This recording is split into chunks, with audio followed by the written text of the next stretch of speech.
Hello friend, मैं Ramesh Pandey medical knowledge में आपका स्वागत करता हूं। आज जानेंगे मलेरिया के ट्रीटमेंट जानेंगे और उसके दवा के बारे में हम जानेंगे कि कैसे, कितने, कब कब दी जाती है। तो देखिए, सबसे पहले मलेरिया की पहचान होता क्या है कि तेज़ ठंड के साथ बुखार आना, बहुत ज़्यादा ठंडा लगती है और उसके बाद जो है बुखार मतलब आती है। बुखार टाइफाइड में भी ठंडी लगती है और आपका वायरस में भी लगता है और डेंगू में भी, लेकिन जितना मलेरिया में लगता है उतना इन सब में नहीं लगती। इनमें कम होते हैं, पर मलेरिया में बहुत ज़्यादा हाई ग्रेड की ठंडी लगती है। तो सबसे पहले देखिए, हमें टेस्ट क्या कराना है, एमपीडीए हम कराएंगे तो दोनों का पता चल जाएगा, मिक्स का है या हमें फैल्सीबेरम है या वाइवेक्स है, दोनों का ही पता चल जाता है। तो इसमें टेस्ट कराने के बाद में सबसे पहले पेशेंट का बुखार को देखेंगे हम कि बुखार कितना है। अगर मान लीजिए ज़्यादा बुखार है तो उस समय जो मलेरिया की दवा होती है हम नहीं देंगे। सबसे पहले उसका जो फीवर है उसे उतारेंगे और आधी घंटा पहले एक गैस और एक उल्टी की दवा यानी दोनों मिलाकर देंगे। इसके बाद में हम मलेरिया की दवा जो है चालू करेंगे। तो देखिए, सबसे पहला जो टैबलेट है हमारा, तो जैसे मान लेते हैं कि एमपीडीए हमने टेस्ट कराया और वाइवेक्स पॉजिटिव आया है, तो इसमें हमें क्या करना है कि जैसे कि पहले भी मैंने बताया कि आधी घंटे पहले, तो आधा घंटा पहले हमें क्या करना है कि एमसेट लेना है और एक पेन पोटी लेकर दे देना है। आप देखिए, आधा घंटा बाद क्या करना है, एक टैबलेट डोलो 650 mg 3 बार सुबह दोपहर शाम।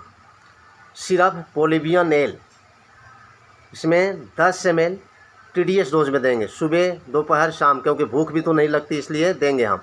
और विटामिन बी कम्प्लेक्स और लाइक्लिक एसिड जो है वो इम्यूनिटी को भी स्ट्रॉन्ग करेगा, मतलब कि स्ट्रॉन्ग करेगा।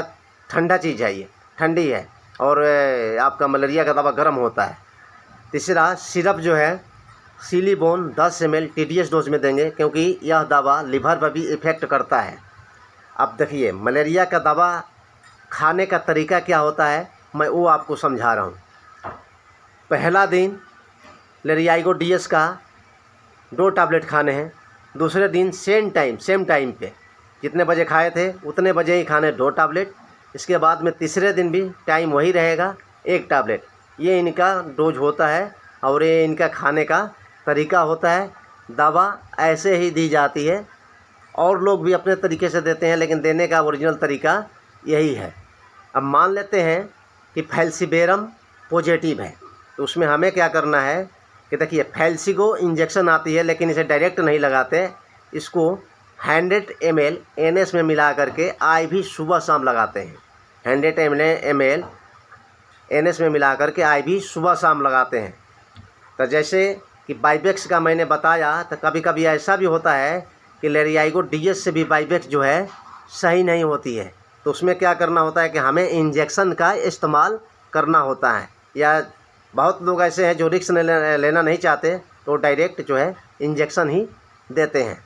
तो इंजेक्शन जो लेरियाइगो वाइल आती है, पूरे वाइल का डोज होता है, तो उनका देने का तरीका हम समझ लेते हैं कि लेरियाइगो कैसे दी जाती है इंजेक्शन को। तो जिस व्यक्ति या जिस पेशेंट का वज़न 50 किलो है, उसे हम 3.5 ml कमर पे लगा देते हैं। पूरी वाइल का डोज है, 3.5 ml करके 5 दिन लगाएंगे। इसके बाद जिस व्यक्ति का वज़न अगर मान के चलिए 60 किलो है, तो उसे हम इस इंजेक्शन को 4 ml लगा देते हैं। लेकिन ध्यान रहे, जब फीवर हो तब ये इस इंजेक्शन को नहीं लगाया जाता है। कभी कभी इंजेक्शन लगाने के बाद में होता क्या है कि आँखों के सामने अंधेरा आने लगता है, सर में चक्कर आने लगता है, तो इसे घबराने वाली बात नहीं है। तो वैसे पेशेंट को IV ड्रिप देंगे तो उसको जो है आराम आएगा। तो IV ड्रिप क्या देना है, मान लीजिए अगर इंजेक्शन देने के बाद में ऐसा अगर आने लगा या होने लगा, तो हमें क्या करना है कि सबसे पहले एक DNS, इसके बाद में 0.5 ml डेक्सोना मिलाएंगे विथ 1 MVI रहेगा। ये जैसे चलाएंगे बिल्कुल स्लो, तो पेशेंट को काफ़ी जो है आराम आना शुरू हो जाएगा। क्योंकि दवा की वजह से होता है कि जब लेरियाइगो को इस्तेमाल करते हैं इंजेक्शन को, तो उसमें होता क्या है कि ब्लाइंडनेस हो जाती है, सर चकराने लगता है और आँखों के सामने अंधेरा अंधेरा सा हो जाता है। तो इसमें इस बात को ध्यान रखना और बीपी ज़रूर चेक करना है कि बीपी कहीं कम तो नहीं है। अगर कम है तो जैसे कि मैंने बताया कि 0.5 ml डेक्सोना यूज करेंगे, प्लस 1 MVI मिलाएंगे उसमें, और धीरे धीरे हम चढ़ाएंगे पेशेंट को तो आराम तुरंत आ जाएगा। इसमें कहीं कोई दिक्कत नहीं है।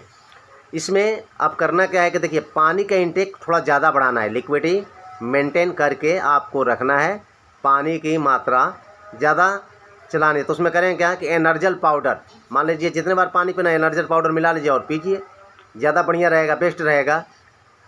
उसमें आपको ज़्यादा से ज़्यादा पिएँ, क्योंकि ये बहुत गर्म दवा होती है। जो मलेरिया का दवा जिसने भी मैंने बताया काफ़ी गर्म होती है, तो इसलिए इसको पानी की मात्रा आपको बढ़ाना ही होगा। अगर यह वीडियो अच्छा लगे तो लाइक, शेयर, सब्सक्राइब ज़रूर कीजिएगा। यह सेल्फ मेडिकेशन नहीं करने हैं, ये मेडिकल प्रैक्टिशनर के लिए वीडियो है। आम जनता देख करके खुद से मेडिकल से सिर्फ आप सेल्फ नहीं करेंगे, कारण कि यह वीडियो सिर्फ आपके जानकारी के पर्पज़ के लिए बनाई जाती है। देखने में कोई कहीं दिक्कत नहीं है, आपको समझने के लिए बनाई गई है। धन्यवाद।